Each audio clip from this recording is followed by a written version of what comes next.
I've been teaching the LSAT since 2005, and I personally raised my own LSAT score from a 152 to a 175. Now, I coached several of my students on their biggest LSAT challenges and did my best to make my answers to them as concrete and tactical as possible, so you can take those insights and apply them to your LSAT prep for a quick score boost. Here are the best moments from those coaching calls. I need help with reading comprehension mostly because that's always been like my problem area, but taking the prep test I've realized is really not my best. So I just need a better way to approach it. So I just need like the basics of the best way to go about reading comprehension, so I at least have some idea of what I'm doing when I get there. The people who do the best on reading comp mark very little or not even at all. It takes time to write things down, takes time to read things. So I would suggest, have you tried a very minimal marking strategy? I was doing stuff out of my book, and the whole time I was trying to focus on the main point, and that's just one of the questions afterwards. That's not all of the questions afterwards. So I found myself having to panic because I was like, I don't really remember anything else. I was just looking for the main point. I need to have a more cohesive approach to the questions after the passage. Yeah, the main point is important, and I emphasize it, but as you said, it's also not the only thing. You've got to know where the other things are so that you can go back and find them when you need to as you're solving the other questions. You'll get a couple general questions, but there are a lot of detail-oriented ones, and you don't have to digest everything in that moment, but you've got to have at least a mental flag where you know, okay, paragraph 2 is where they gave the details on this, so you can go back for that. I don't write things down when I read it. That's the one thing that tripped me up because I was like, that just takes way too long. You've got some space to play experimenting with different styles in approaching reading comp. You could try out an approach that involves detailed paragraph summaries. You can try one that involves writing down nothing at all. You can write down one that involves just a couple of key words, maybe for each paragraph or maybe for the major viewpoints presented, and see what works best for you. Reading comp is more personal than other sections. So if you want to experiment, do a handful of sections one way, a handful another way, that's going to be your best indication, is to actually run those experiments on yourself. Now, most people approach reading comp like they're in school. They open the passage and they think, okay, it's time to take notes. They start underlining, highlighting, boxing keywords, circling names, and by the end, the page looks something like a Jackson Pollock painting. But the truth is that the best top scorers don't do that. They mark almost nothing and sometimes literally nothing. Why? Because the LSAT is not grading your note-taking skills. It's testing your ability to understand and reason through arguments under time pressure. Now, every second you spend writing something down is a second you're not actually reading. You're adding friction to the process, and friction kills comprehension. So for that reason, when we work with students, one of the first things we do is take the pen out of their hands. Seriously, try reading a passage once without marking anything. At first, it might feel uncomfortable because you're going to want to grab the pen and underline something, anything, just to feel like you're doing something. But here's what happens. After a few passages, your brain starts working the way it's supposed to. You stop chasing random words and you start actually following the logic. Because what really matters in reading comp is structure, not the details, not the examples, not even every viewpoint, just the structure. Who is saying what and why? What's the main claim? What are the opposing sides? And this is key, where does each piece of information live so you can find it again? You don't need to memorize the passage. You need a mental map. Think of each paragraph like a labeled drawer.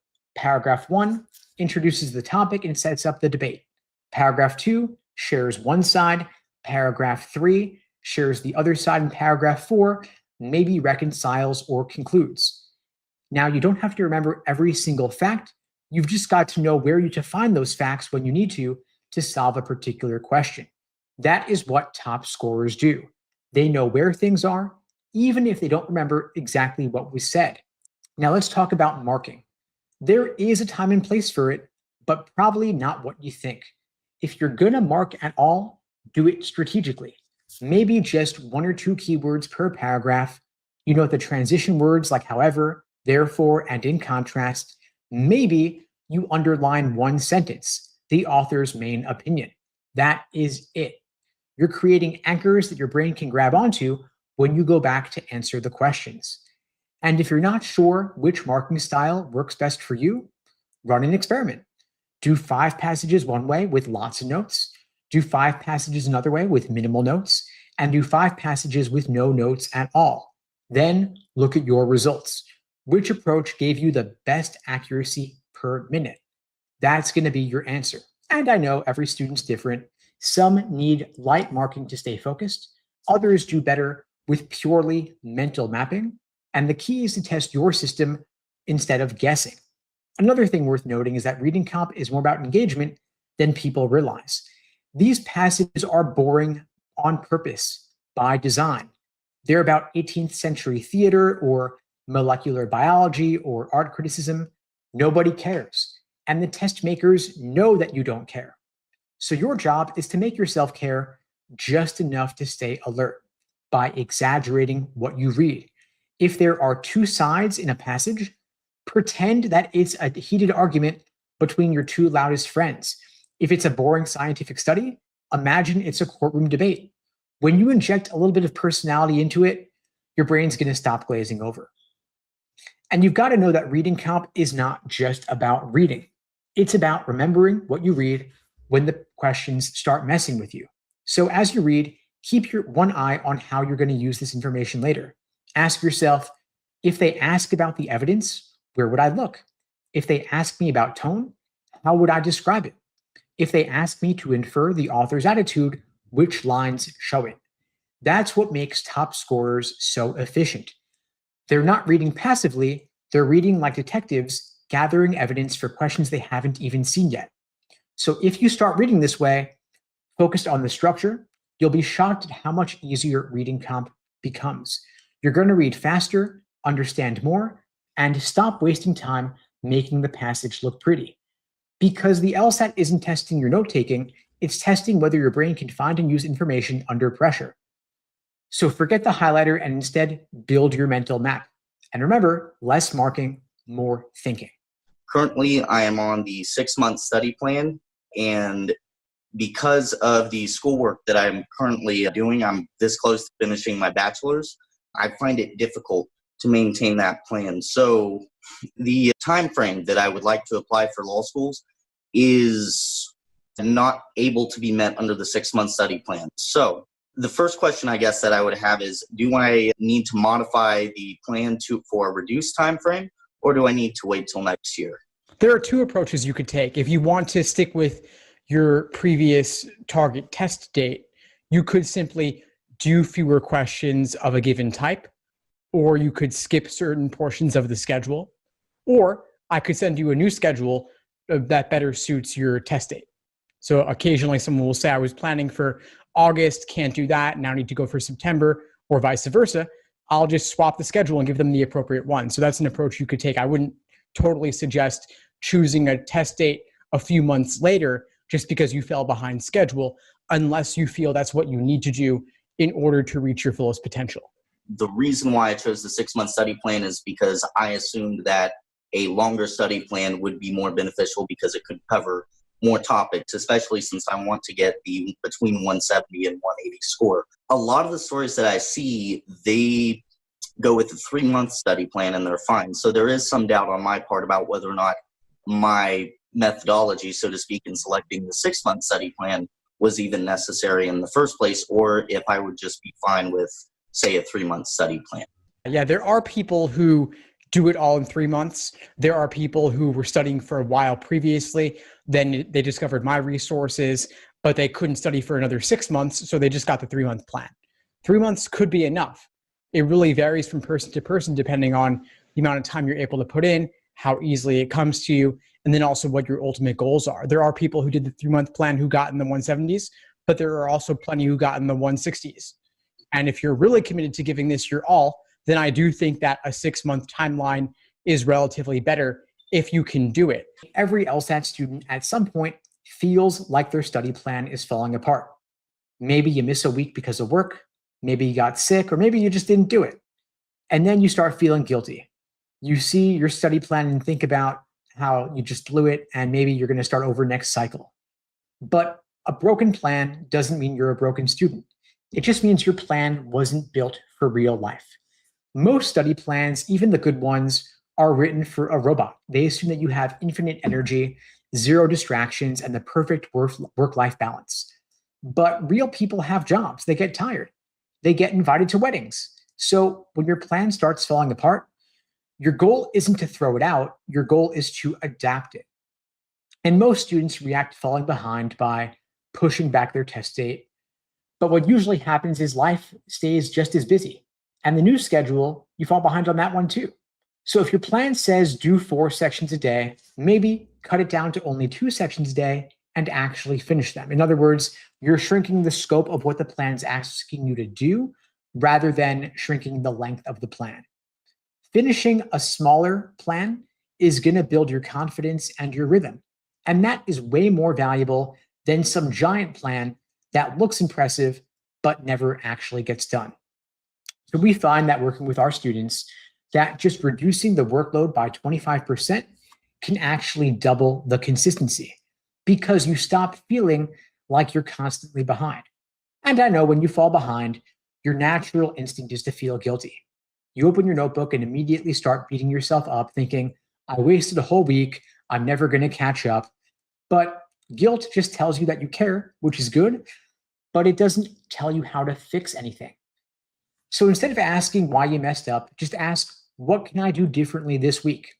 If you usually plan 5 dedicated study blocks, maybe this week you cut it down to 3 dedicated study blocks. If you normally study at night, but you crash, maybe you switch to morning studying. And if weekends just never work, stop pretending they will. Design your plan around who you actually are, not who you wish you were. And if you fell behind for a while, it's tempting to come back swinging and think to yourself, maybe I'll do 2 practice tests this weekend. And you might even pull it off once or twice. But by Monday, you're going to be burned out again.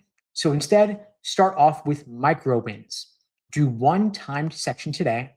Review 2 logical reasoning questions tomorrow. That's it. Small wins rebuild your confidence. They remind your brain, hey, I can still do this. And once that feeling is back, you start stacking bigger wins. Think of it like going back to the gym after a long break. You don't try to lift what you used to bench your first time back. You pick up something light, you nail your form, and you leave feeling good. That's what gets you coming back. Now, most people track how much they planned to study, but the right metric is actually how many quality hours you did. A perfect plan on paper is worthless if you spend half the session scrolling through your phone. On the flip side, a short week with 3 focused study blocks can move you forward more than a messy 20-hour cram week. So focus on what matters. Did you show up today? Did you finish what you started? And did you review what you got wrong? That's it. If you do those 3 things consistently, your plan is working, even if it doesn't look like it on paper. Now, the worst time to change your plan is right after a bad week or a bad score. That's when you overreact and rebuild everything from scratch. New schedule, new books, new playlists. So I want you to pause and look at the data. Ask yourself, is my plan broken or am I just tired? If it's burnout, fix your rest, not your schedule. If it's truly too much work, simplify. And if you're not learning from your mistakes, add some more time for review. Change 1 variable at a time. That's how you know what's actually working. Now, here's the mindset shift I want you to have. The point of a study plan is not perfection. It's progress. You don't beat the LSAT by completing a checklist. You win by becoming the kind of person who studies consistently, reviews deeply, and adjusts intelligently. And sometimes that means forgiving yourself for the missed days, cutting your plan down to size, and starting again tomorrow. When we work with students, the ones who end up with 170 and above aren't the ones who follow their plan perfectly. They're the ones who adapted the fastest when life got messy. So the next time you miss a few days, don't spiral, take a breath, reopen your plan, cut it in half if you have to, and keep going. Because you don't need a perfect plan to crush the LSAT. You just need one that survives contact with real life. So if I were to adopt the 3-month study plan, I do some soul searching, find out that a 3-month study plan is something I want to do because I really want to take it this year. What are some indicators that if I were to embark on that plan that I might need more time in studying? How do I gauge my progress? As you're getting closer to the test date, you want to look at where your practice test scores are at. I have what I call the law of averages because I don't want you to put too much stock in any one particular LSAT result on a practice test. So I'd say take the most recent 5 exams you've done in a reasonably recent time frame, take the average of them, and that's the best indication of where you'll stand. So if you were aiming for August or September, in the month prior, maybe you're doing a timed exam or 2 per week, average those out, see where you're at. If you're not where you want to be, postpone it. Makes perfect sense. And this is one of the most common LSAT freakouts. You take a practice test on Sunday, you score 5 points lower than you did last week, and you immediately think, I'm getting worse, I blew it, everything's falling apart. Then you text your friend or post on Reddit, and somebody says, don't worry, you'll bounce back. And that makes you feel better for maybe like 45 seconds. But then you start spiraling again. And the truth is, that one test means nothing. It is a single data point. And single data points lie all the time. You don't want to over-index on outliers. If you want to know your real LSAT score, the number that actually reflects your ability right now, you've got to look at the average of your last 5 practice tests. Not your best, not your worst, but your average, the law of averages. Because the LSAT, just like life, is messy. Some days you're sharp, some days you're tired. But the average of your last 5 scores is the truth of where you truly stand. Think of each LSAT like a snapshot. It shows what you did on one particular day under one particular set of conditions. You might have slept badly. The test might have leaned heavier on your weak section, and you might have misbubbled here and there. Whatever it is, a single LSAT is full of randomness. But when you take 5 tests, those random spikes and dips start to even out. That's what gives you a signal instead of noise. When we work with students, we don't even look at individual test scores anymore. We look at trends. If your 5 test average is rising over time, you're improving, even if you had one ugly test in the middle. So if you want to calculate where you truly stand, it's simple. Write down your last 5 scores, add them up, divide by 5. That is your current ability level. Now, if you've been improving steadily, your latest test might still be below your true average. And that's normal because skill building doesn't move in a straight line. Think about it like going to the gym. If you're getting stronger, you might still have the occasional bad workout, but the trend line is what matters, not the single off day when you lifted less. So the next time you score lower than expected, don't panic. Just zoom out and ask, how's my 5 test average trending? If it's moving up, you're fine. You're still building skill. Now, most people will celebrate their best score like it's gospel. They'll say, I hit a 169 once, so I'm basically a 169 scorer. But remember, you're still the average of your last 5. If your scores were 159, 162, 161, 165, and 169, your true range is still around a 163. That is your foundation. And that's where you should be drilling and analyzing. And I know it's fun to tell people your highest score. It feels great, but it can also make you lazy and build a false sense of complacency because that's who you start believing you are every single day. You stop analyzing what made that 169 possible and how to make it repeatable. The real goal is consistency. A 165 5 times in a row is way more powerful than one lucky 172 followed by 4 158s. Now, I know that outliers still do have value, but if you had a weirdly good or weirdly bad test, you want to look at why. For example, did your pacing change? Did you eat something different that morning? Did your warm-up routine feel better? Or worse, did you skip your warm-up entirely? You want to ID the variables that might have caused that swing, and then you adjust for next time. But after that, you want to move on.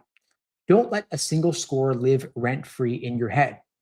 We tell our students to treat each LSAT like it's an experiment. Run it, Log the data, adjust one variable, and move forward. That's it. And the reason for this law of averages is also about emotional regulation, which, by the way, is half the battle on this exam. Because when you ride that emotional roller coaster of good score means I'm smart and bad score means I'm dumb, you waste energy that you could have been spending on actual improvement. Top scorers will expect that some tests will go poorly. They literally build that assumption into their mindset. That way, when a test does go badly, it doesn't feel like an emergency. It's just part of the data. So the next time you get a disappointing result, take 5 minutes to feel annoyed. It's totally fine. But then pull up your score log, look at the average, and keep working. Because you don't win the LSAT by crushing one test. You win by being able to perform well over and over again until it feels automatic. The law of averages protects you from both overconfidence and despair. It tells you you're never as bad as your worst day. You're not yet as good as your best one. You are the average of your consistency. And that average moves up over time, slowly, quietly, through repetition and review. And that's the part that nobody posts about online. And I know that it's not flashy, but it's real. There's no I jumped 15 points overnight story here. So I want you to stop treating every LSAT like it's a final verdict. Treat it like another data point on the path to mastery. Because the more you zoom out, the calmer and the better you're going to get. The next question I have is in regards to tracking missed question types. Because whenever I was going through and reviewing of the questions that I have done, I had difficulty in classifying some of the questions because my line of thinking for various questions wasn't always the same. So the question that I have is, how do I see past the minutia of what was going through my mind as I answered the question to be able to more appropriately categorize it and focus my efforts for improvement? If you simply want to categorize based on question stem type, there are typically some keywords in the question stem, and you can also look at categorizations online to see how others have classified it as well. I have categorizations for most of them on my website. But aside from question stem type, there are other things to think about also. Once you have a good foundation in the exam, a lot of times you're just getting things wrong because they're difficult. And it's not about the question type anymore, like strengthen, weaken, flaw, and so on. Rather, it could be about the method of reasoning in the stimulus. It could be about the gap or the flaw in the stimulus, or it could just be about the tempting wrong answers if they were especially well written and they lured you into a trap. And so at a certain point, once you're already in the 160s, and if your results are somewhat evenly distributed across the 3 section types, then it may not even be about question type anymore. And what you may want to do is simply review everything that gives you trouble. I really appreciate your help so much. I scored a 171. Basically, I'm going to take another exam. I'm just looking to learn more about testing strategies for 170 plus scores. I can finish a session perfectly just in 35-minute section, but when I'm in the real exam, I couldn't finish maybe 2 or 3 questions for each section. So I don't know if it's because I'm nervous or it's just because I'm not familiar with the test enough. I would guess it's not related to you being familiar enough with the exam. You said you scored a 171 on the actual thing. Yeah. So you obviously have high proficiency. And I would imagine that the questions you're getting wrong could simply be because they're difficult questions. Yes, that is correct. Just felt like I was really stressed and I didn't want to get anything wrong. So I definitely spent more time than I would normally do on a practice section because I just really wanted to get everything like 100% right. And it turned out like that I wasted too much time on like reviewing the things that I already felt confident about. So it sounds like you already know the problem then. And you wouldn't be alone in that, by the way. A lot of folks will double check and triple check the easier ones. So how might you change your approach deliberately to account for that with timed logical reasoning sections, whether in isolation or in the context of a full exam? I'm lacking confidence in myself. There are a lot of things that you could do before taking a timed exam. You could do a handful of warm-up questions to boost your confidence, to run through some easy problems just so that you get into that flow. You could take a look at your 171 score from July to show yourself that you've got this. Take a look at your other practice test scores that were high leading up to the July exam or to your upcoming exam to show yourself again that you've got this. Or as an exercise, you could aim to do the first 10 questions in 10 minutes and just trust your gut on those and know that you're a 170 plus scorer. You've got the proof already. So those first handful of questions, the first 5, the first 10, they're not really meant for you. What I mean by that is they're meant to separate people, let's say below 150 from those above 150. But if you're already significantly above 150, your odds of getting those wrong are quite low. They're meant to separate the people who have the basics down from those who don't have the basics down. But they're not meant to challenge you in particular. The tougher questions will separate those in the 160s from those in the 170s, which then gets a lot more nuanced, a lot more challenging. But the first 10 questions, for the most part, aren't about that. I feel when somebody doesn't pay attention is either because the way they distribute the mental resources, where it's either you are not familiar enough with the process or you're not familiar enough with the question type. I'm not so sure about that, actually. So I'm going to push back a little bit because you scored a 171. Familiarity may not be your issue. How many hours would you say you've invested in your LSAT prep? You mean started from beginning? Starting from the beginning. I would say a year. So you put in a year. Overall, you put in a lot of time to this. We have to give you credit for that. You may not be getting perfect 180s, but nobody gets a 180 every single time. So you are familiar. I don't know that familiarity is the problem. You could be getting difficult questions wrong simply because they're difficult. Another thing you've also raised is the idea that you may second guess yourself a little bit too much, especially on the easier questions, which is then costing you time later on the tougher questions that actually require that attention. So my challenge for you is blast through those easy questions, trust your gut on them, build up a time bank you can apply to the tougher questions later in the section. I see. Okay, I will do that. Now, one of the sneakiest score killers on the LSAT is second guessing yourself. You know that feeling when you finish a section and suddenly you think, wait, did I read that right? So you go back, reread it, change your answer, and of course, it turns out that your first answer was correct. That right there is the silent score killer. And it usually shows up in students who care a lot. They want to be perfect. They double check the easy questions, but then they run out of time on the hard ones. Not because they're bad at logic, but because they don't trust themselves. Now, here's what I want you to take away. Confidence is not an innate personality trait. It is a test-taking skill, and you can train it the same way you train speed and endurance. Now, confidence might feel risky because it means letting go of control.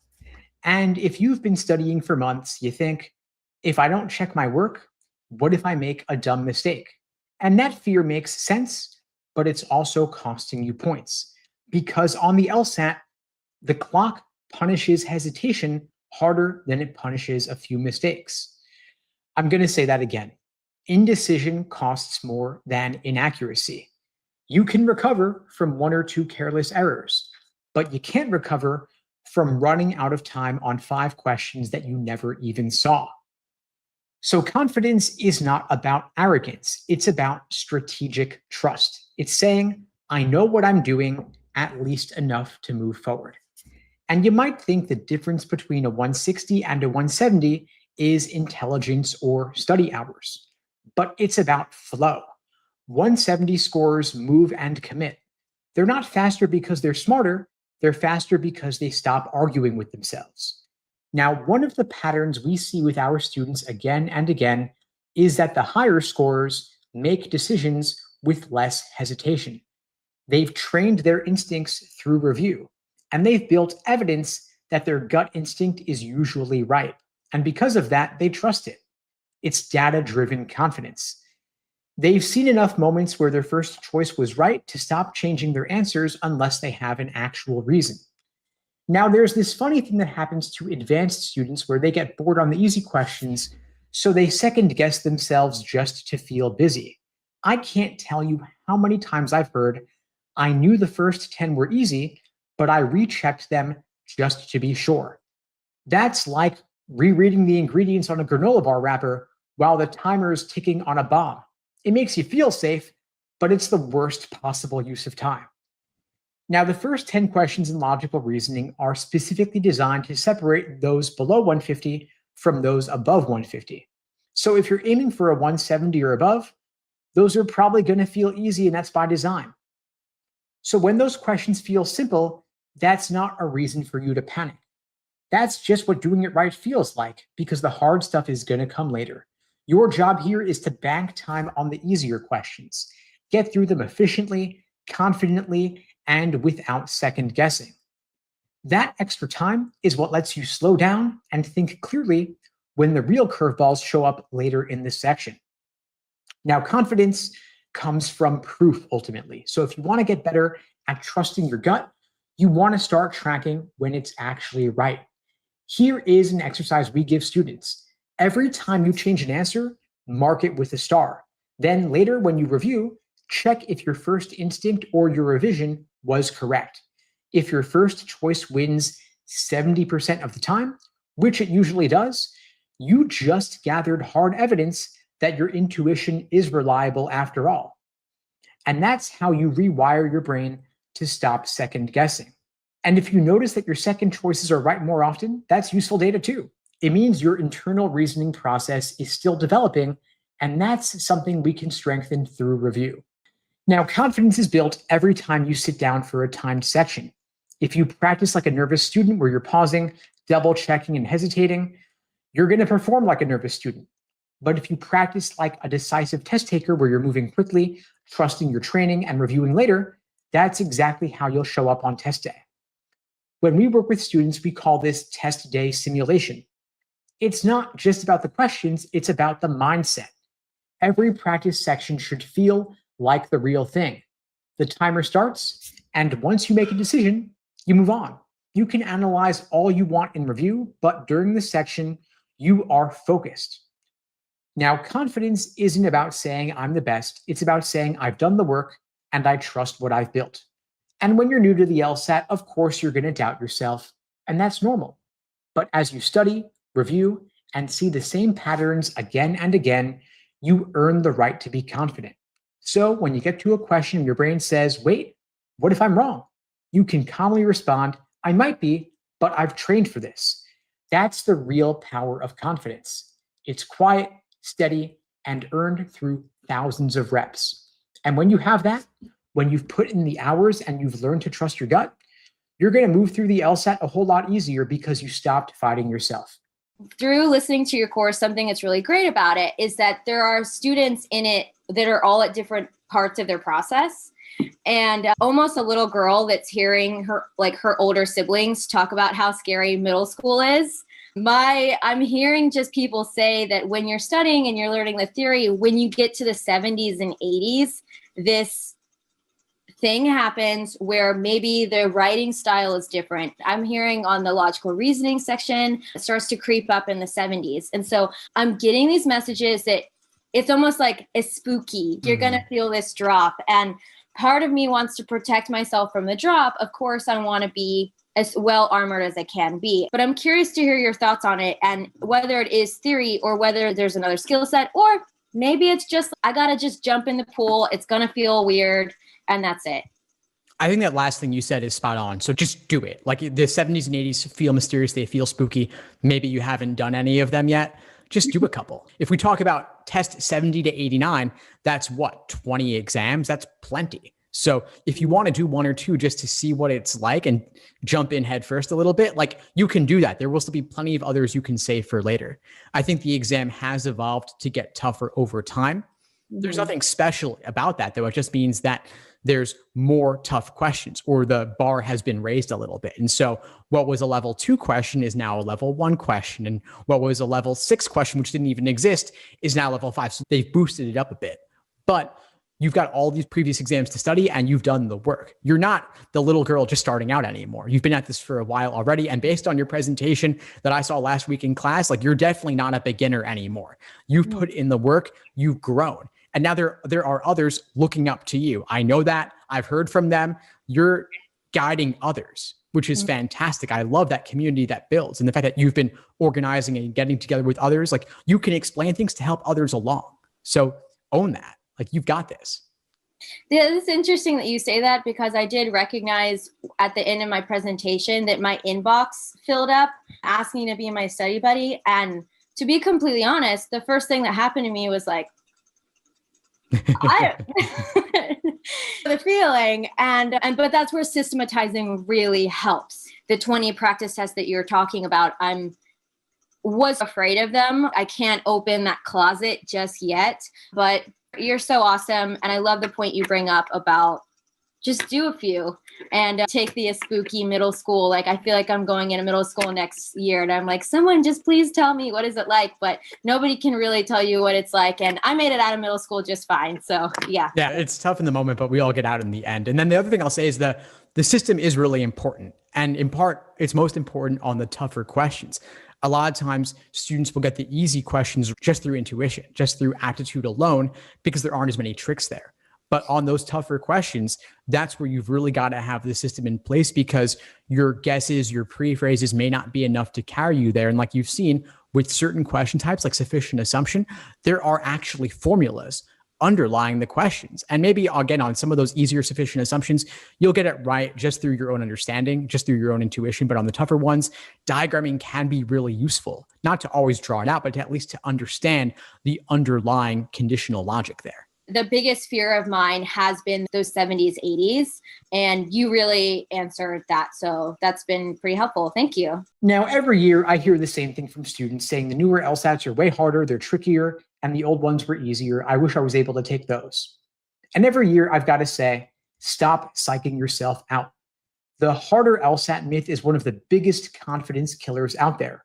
It convinces students that the LSAT has changed in some mysterious, unbeatable way, when really, the only thing that's changed is how nervous they feel about it. And yeah, the LSAT changes a little bit over time. But here's the thing. The core logic remains the same. The language might get tighter, the writing style might be a bit more modern, and some question types change, but you're still being tested on reasoning. You're still being asked to find flaws, strengthen arguments, and idea assumptions. And the bones of the test, in other words, haven't changed in decades. And sometimes I'll have students solve an older question and a newer one side by side, and students can't even tell the difference. They're both built on the same exact patterns, just wrapped in slightly different outfits. So when students say the newer LSATs feel harder, what they're usually feeling is pressure, because by the time you get to the newer tests, you've been studying for a while. You've used the earlier ones as practice, you've read the Reddit horror stories, so when you open a fresh test, your brain's already whispering to you, this is the hard one that everybody's talking about. And when you expect something to feel hard, it is feeling hard. That's confirmation bias in action.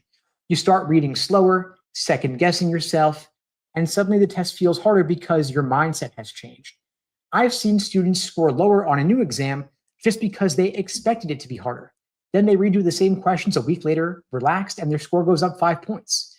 Same test, same brain, different energy.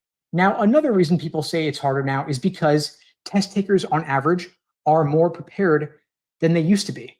So the curve has gotten harder. The competition has improved. So when you compare raw score conversions over time, it can look like the test is harder, but in reality, everyone else just got better. Now, a pattern I've seen hundreds of times is when a student does well on the older exams and they move on to the more recent ones and their confidence tanks. So they think, I must be getting worse, but they're not. They're actually moving up to the top of the difficulty curve where the margin for error shrinks. Earlier in your prep, you might improve 10 points just by learning the basics. But later, when you're fighting for a 170 and above, you might fight for a single point here or there, so every tiny mistake feels huge. That's what makes these newer tests feel harder. You're playing at a higher level now. When we work with students at this phase, we reframe it like strength training. At the start, you could make huge gains even using light weights, but later, you've got to increase the resistance slowly and deliberately, and that feels uncomfortable. So here's what you want to do instead of obsessing about difficulty. First, mix it up. Don't save all the newer exams for the end. Sprinkle them throughout your prep. Secondly, Review for structure. Ask, what is the underlying logic here? Is it the same as an older question type I already know? And 9 times out of 10, the answer is yes. Third, don't chase perfect scores on new material. Focus on the process, not perfection. And finally, take confidence from your past success. You've already proven you can handle the tough questions. Don't throw that away just because the new test format looks different in some way. So the truth is, ultimately, the LSAT isn't getting harder, you're getting better. And as you get better, you start noticing subtler mistakes, trickier traps, and smaller timing issues. And that's progress. When you were a beginner, you missed the big obvious stuff, but now you're fine-tuning perfection and precision. It just feels harder because your standards are higher. And that's exactly what improvement looks like. So stop feeding the myth that the LSAT is somehow harder now. You're just leveling up. And once you see it that way, as a sign of growth, you start realizing that every new scary test is really just another chance to prove how far you've come. Perfectionism is an enemy in this case. I used to have PTSD, and now I have ADHD and I have ADD, and I'm recovering and I'm learning a lot. And sometimes when I'm reading, my eyes start to hurt. I see things bubble. I have a lot of pain when it comes to studying. I work sometimes late and I wake up early morning and I still want to work out. I still want to have some food. I still want to spend time with the family, and really finding the time to study the LSAT when every time you go back in, you have to spend, and I kid you not, you have to spend over 40 minutes on a question. And then you look at the clock and, oh my God, it's 12 o'clock and I just see 2 questions. It's disappointing.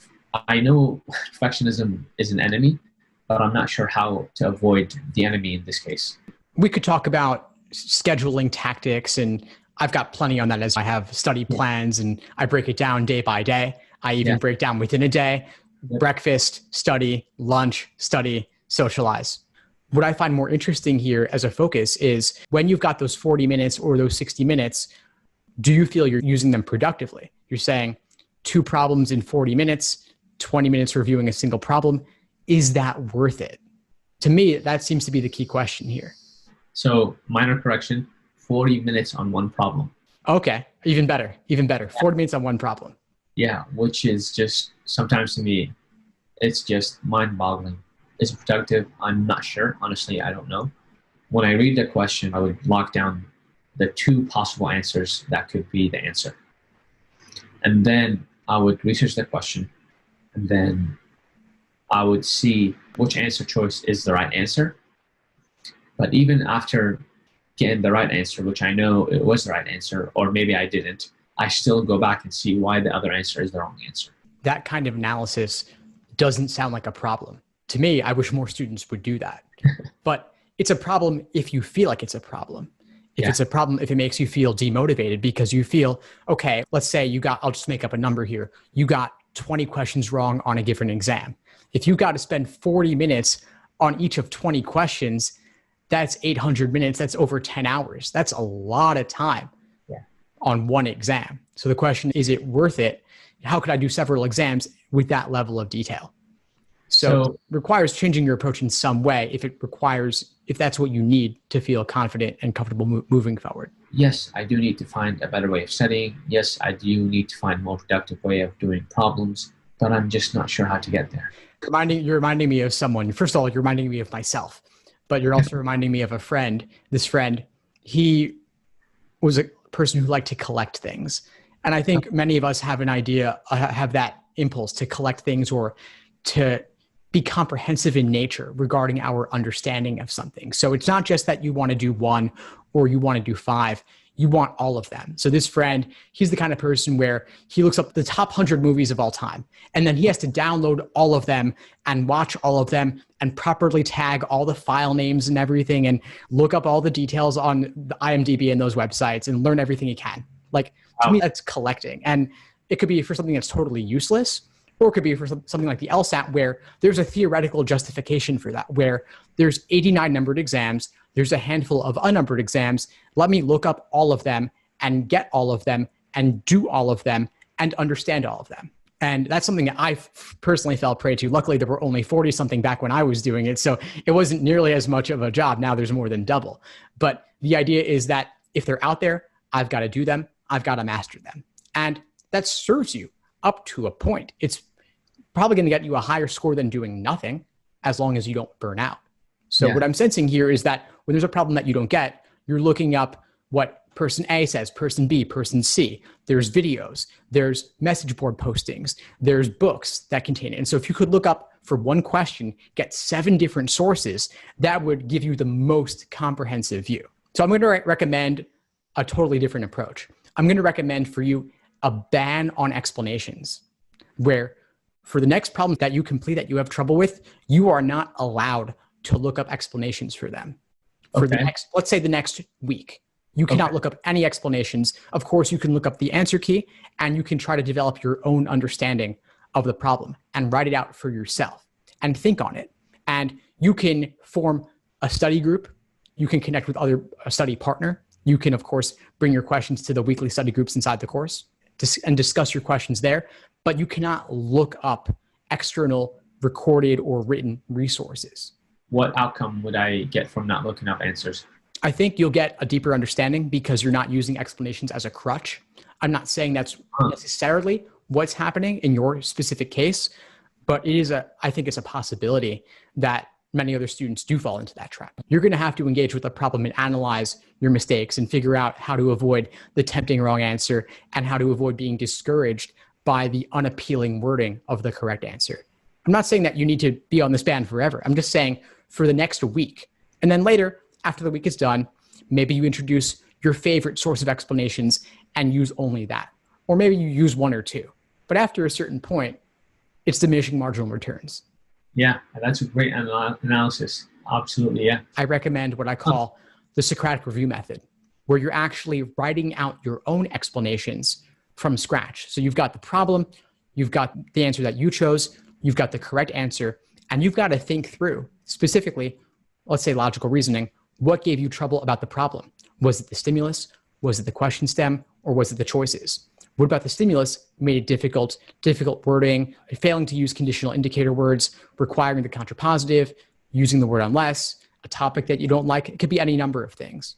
Or if it's the choices, let's say, what was tempting about the wrong answer that made it seem appealing, and what ultimately makes it wrong?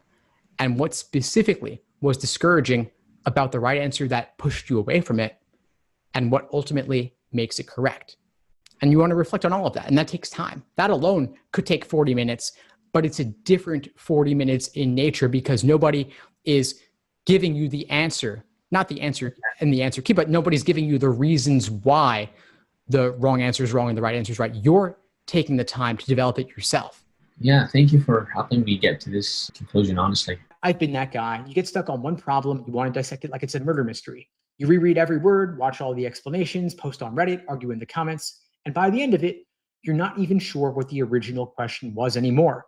That's what perfectionism feels like. It feels productive, you're working hard, thinking deeply, but you zoom out and you're not moving forward. Perfectionists love to say, I just want to understand it.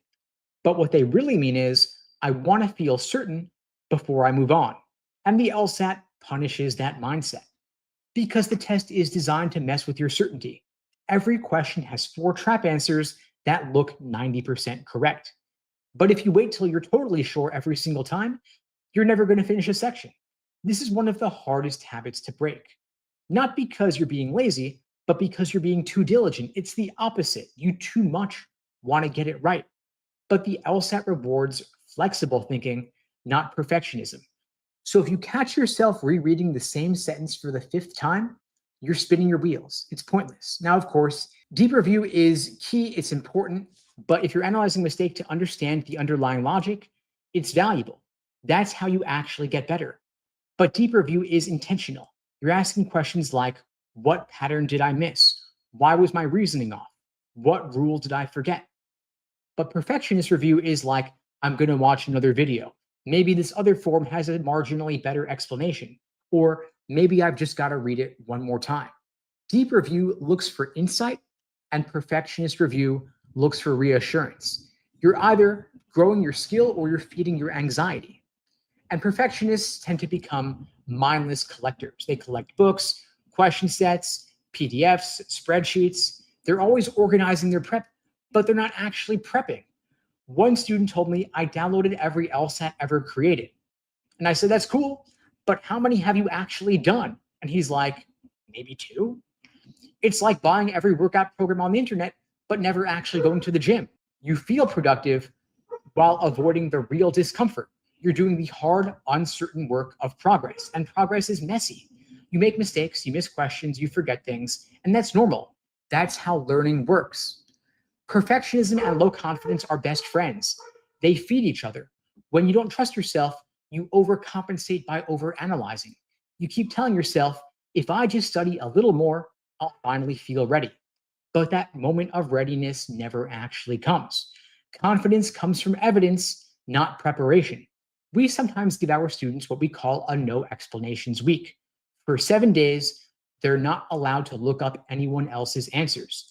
They've got to write their own explanation for every question they miss. At first, it's painful and they hate it.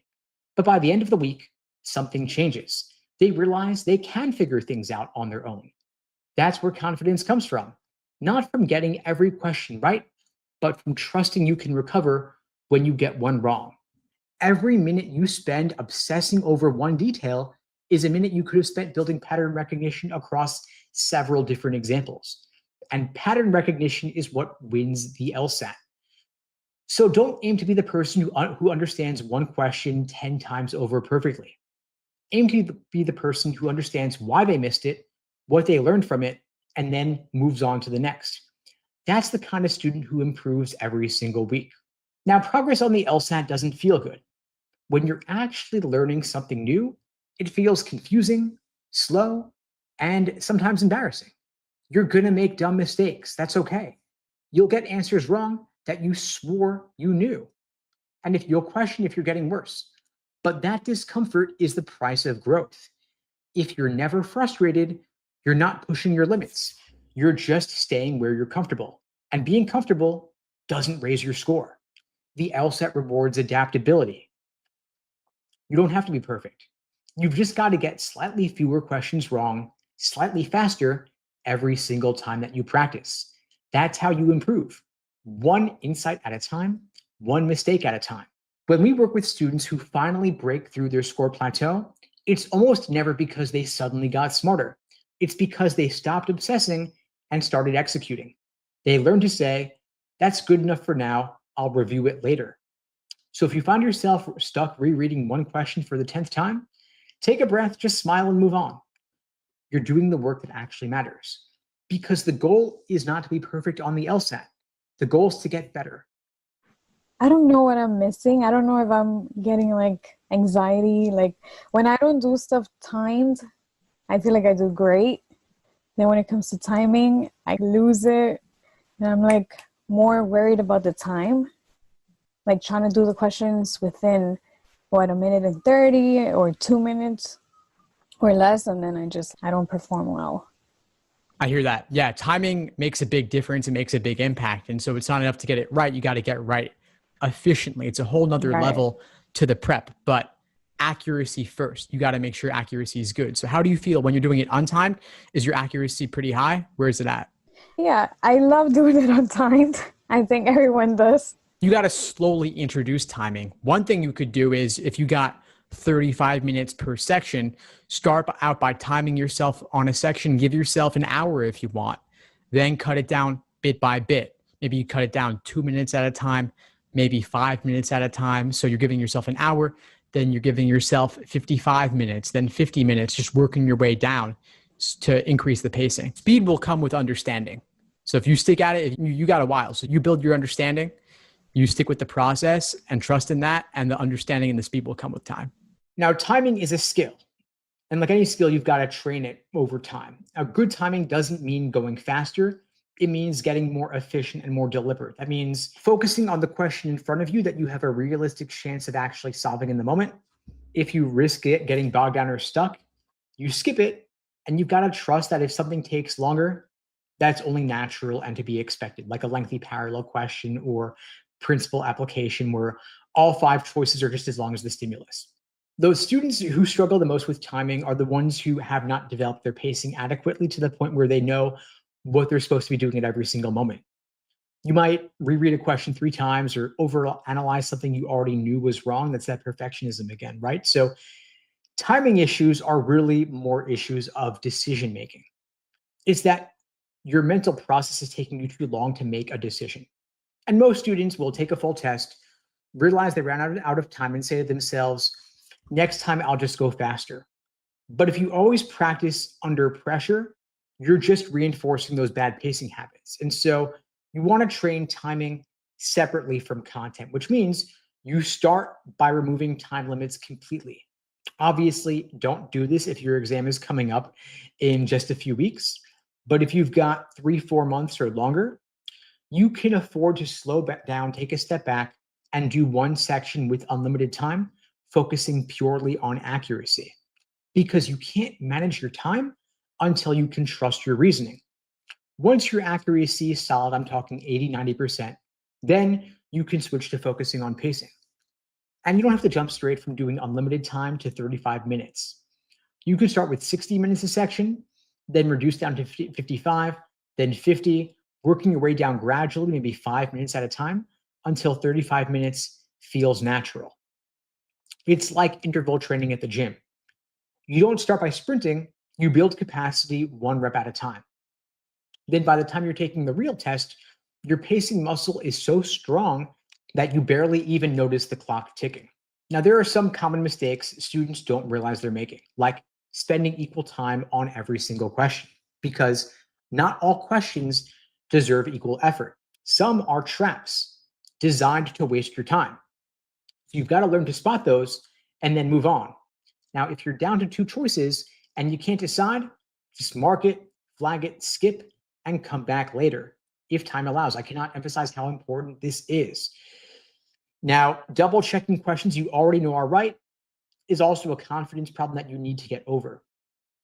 If you've read the question, found your answer, and it matches your reasoning, just move on. Over checking is how perfectionists sabotage themselves. Another big mistake is not practicing review under time pressure. Now, everybody practices answering questions quickly, but no one practices reviewing quickly. But on test day, your flag and return skills are what save you. You've got to train those too. Now, there's this weird counterintuitive thing that happens when you start working on timing. Your scores might actually drop. You're going to feel slower, you'll feel clumsy, and you'll make dumb mistakes you thought that you had already fixed. And that's because your brain is recalibrating. You're relearning how to think under pressure, and that's uncomfortable. But once the new rhythm clicks, your efficiency is going to skyrocket. So if you start timing drills and suddenly feel worse, that's fine. You're doing it right. That's the growth curve. You've got to think of your 35 minutes like a budget. You've got over 2,000 seconds to spend wisely. Now, some questions cost 45 seconds, some cost 90, a few cost 120, and your job is not to spend the same amount of time on each. It's to invest your time where it gives you the best return. Easy questions are cheap points, hard questions are expensive points. So you want to spend your time accordingly. Your goal when you're working on pacing is not to beat the clock, it's to forget the clock entirely. You want pacing to become innate, to become natural, because you've done it all before. You enter into this flow state where you're not worrying 10 minutes left. You're thinking, next question, next argument, this is my next opportunity to score points. You're moving deliberately and smoothly.